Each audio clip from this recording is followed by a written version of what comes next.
ক্ষমতা গ্রহণের পরপরই ভারতের প্রধানমন্ত্রী মোদির সাথে একটু কথা হয়েছিল ডক্টর ইউনূসের, ওই শেষ। এরপর থেকে বাংলাদেশ ইস্যুতে ভারতের গণমাধ্যম যে পরিমাণ মিথ্যাচার অপপ্রচার করেছে, ইভেন তাদের দেশের পুরানা ভিডিও টিডিও ছড়াইয়া এই দেশে সংখ্যালঘু নির্যাতন ইস্যুটাকে ইন্টারন্যাশনালি ভাইব্রেট করেছে, এটা কিন্তু বাস্তব।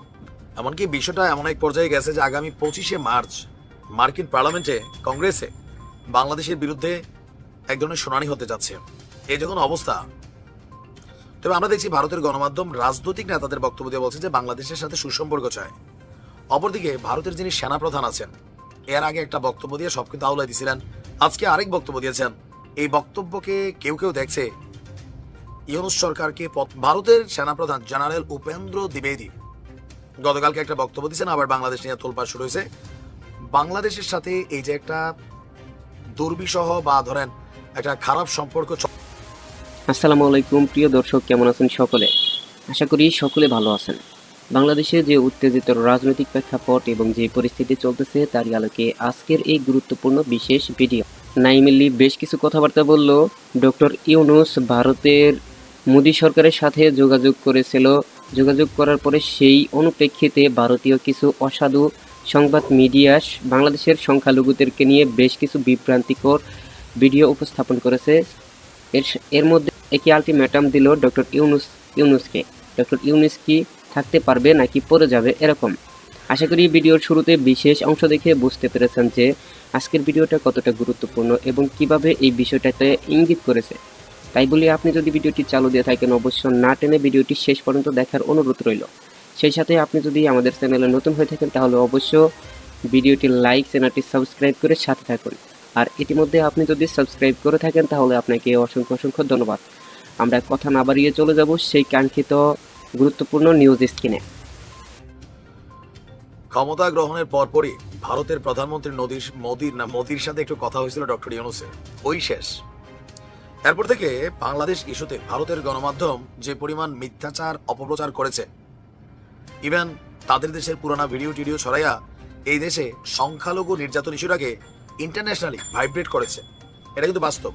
এমনকি বিষয়টা এমন এক পর্যায়ে গেছে যে আগামী 25শে মার্চ মার্কিন পার্লামেন্টে কংগ্রেসে বাংলাদেশের বিরুদ্ধে এক ধরনের শুনানি হতে যাচ্ছে। এই যখন অবস্থা, ভারত কিন্তু এখনো খেলছে।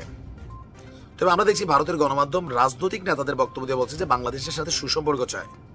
অপরদিকে ভারতের যিনি সেনাপ্রধান আছেন, এর আগে একটা বক্তব্য দিয়ে সব কিন্তু আউলাই দিয়েছিলেন, আজকে আরেক বক্তব্য দিয়েছেন। এই বক্তব্যকে কেউ কেউ দেখছে ইউনূস সরকারকে পতনের জন্যই একটা পরিবেশ তৈরি করছে ভারত। আর এই কাজটা কে করবে? কোথাও না কোথাও এদেশের রাজনৈতিক দলগুলাই করবে। কেন? এবার আসেন। ভারতের সেনাপ্রধান জেনারেল উপেন্দ্র দ্বিবেদী গতকালকে একটা বক্তব্য দিয়েছেন, আবার বাংলাদেশ নিয়ে তোলপাড় শুরু হয়েছে। বাংলাদেশের সাথে এই যে একটা দুর্বিষহ বা ধরেন একটা খারাপ সম্পর্ক চলছে, এইটার অবনতি কবে ঘটবে? ভারতীয় সেনাপ্রধানের বক্তব্য, বাংলাদেশের যদি সরকার বদলালেই দিল্লির সাথে ঢাকার সম্পর্কের পরিবর্তন আসতে পারে। প্রশ্ন হচ্ছে, তিনি কি রাজনীতিবিদ বা তিনি কি ভারতকে চালান? আর দুই দেশের দ্বিপাক্ষিক সম্পর্ক নিয়ে তার কি কথা বলার কোনো অধিকার আছে? হয়তো তিনি বাংলাদেশ আর্মির সাথে ভারতের আর্মির সম্পর্ক, দ্বিপাক্ষিক কৌশল, এগুলো নিয়ে কথা বলতে পারেন, কিন্তু বাংলাদেশের সরকার কি পরিবর্তন হবে নাকি না হবে, হইলে কি হবে না হইলে কি হবে, তো মোদি আর তার যে আমলারা আছে, মন্ত্রীরা আছে, রাজনৈতিক নেতারা আছে, তারা তাহলে কি করে? তারা কি ভারতীয় সেনাপ্রধানকে দিয়ে বলায়? আমাদের আলোচনাটা এই জায়গায় না, ঠিক এখন যে অংশ থেকে শুরু করছি ওই জায়গায়। সেই সঙ্গে তিনি বলছেন যে বাংলাদেশ এবং ভারতের সামরিক বাহিনীর মধ্যে সামরিক সম্পর্ক খুবই শক্তিশালী, ভালো। এটা নিয়ে পিনাকি ভট্টাচার্য এবং সাংবাদিক ইলিয়াস আরো কয়েকজন, তারা আবার একটি ইস্যু বানায় যে এটা কেন হবে। এই ধরনের বক্তব্য ওনারা মাঝে মাঝে একটু আলোচনায় নিয়ে আসে, মানে আমাদের সেনাপ্রধানকে। এবার তিনি বলছেন দুই দেশের সামরিক বাহিনী নিয়মিতভাবে নোট বিনিময় করে থাকে। আর দিল্লিতে ইন্ডিয়া টুডে কনক্লেভ নামক এক অনুষ্ঠানে তিনি এই মন্তব্য করেছেন। ইভেন পাকিস্তান ও চীনের মধ্যে যে সম্পর্ক, কেমিস্ট্রি হচ্ছে, এটা নিয়ে দিয়েছেন আরেক বিস্ফোরক বক্তব্য। তার বক্তব্য, চীন এবং পাকিস্তানের মধ্যে উচ্চমাত্রার যোগসাজশ আছে এবং এটা তাদেরকে মেনে নিতে হবে। এমনকি তার বক্তব্য যে আগামী দিনে চীন পাকিস্তান একজোট হইয়া ভারতের বিরুদ্ধে যুদ্ধ করবে, আর সেই রকম প্রস্তুতি নাকি চীন এবং পাকিস্তান নিচ্ছে না। এই জন্য তিনি দেশের জনগণকে পাশাপাশি সবকিছুকে সতর্ক করেছেন। তার বক্তব্য, বাংলাদেশ ইস্যু নিয়েও যে পাকিস্তানের সাথে বাংলাদেশের যে ঘনিষ্ঠ সম্পর্ক এটা উদ্বেগজনক। সন্ত্রাসবাদের কেন্দ্রস্থলে একটি দেশ রয়েছে, সেই দেশের সঙ্গে আমাদের প্রতিবেশী যে কোনো দেশের গভীর সম্পর্কের ব্যাপারে আমরা উদ্বিগ্ন। আমার চিন্তিত হওয়া উচিত, কারণ সন্ত্রাসবাদের পথটি সেই দেশ থেকেও ব্যবহার করা হতে পারে, এটি আমার প্রধান উদ্বেগ। মানে তার বক্তব্য যে আপনার বাংলাদেশকে ব্যবহার করে পাকিস্তান ভারতে যে কোনো ধরনের সন্ত্রাসী কর্মকাণ্ড ঘটাইলেও ঘটাইতে পারে। আর সেই জন্য বর্তমান যে পরিস্থিতি, এটার পরিবর্তন হবে শুধুমাত্র যদি ডক্টর ইউনূসের সরকার, এই সরকার বিদায় হয়, রাজনৈতিক সরকার আসে, তাহলে ভারত এবং বাংলাদেশের সম্পর্ক ভালো হবে। আপনি কি মনে করেন, যাতেও হবে নাকি হবে না? ভালো থাকুন। আমি আশা করি আজকের ভিডিওটি আপনি খুবই গুরুত্বপূর্ণ এবং মনোযোগ সহকারে দেখছেন।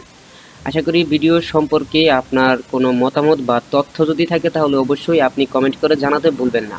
আর আজকের ভিডিওটি এখানে শেষ করতে যাচ্ছি। আপনি যদি আমাদের চ্যানেলে নতুন হয়ে থাকেন তাহলে অবশ্য ভিডিওটি লাইক, চ্যানেলটি সাবস্ক্রাইব করে পাশে থাকা বেল আইকনটি অল করে দিন, যাতে করে এরকম লেটেস্ট আপডেট নিউজ আপনি সবার আগে পেয়ে যান।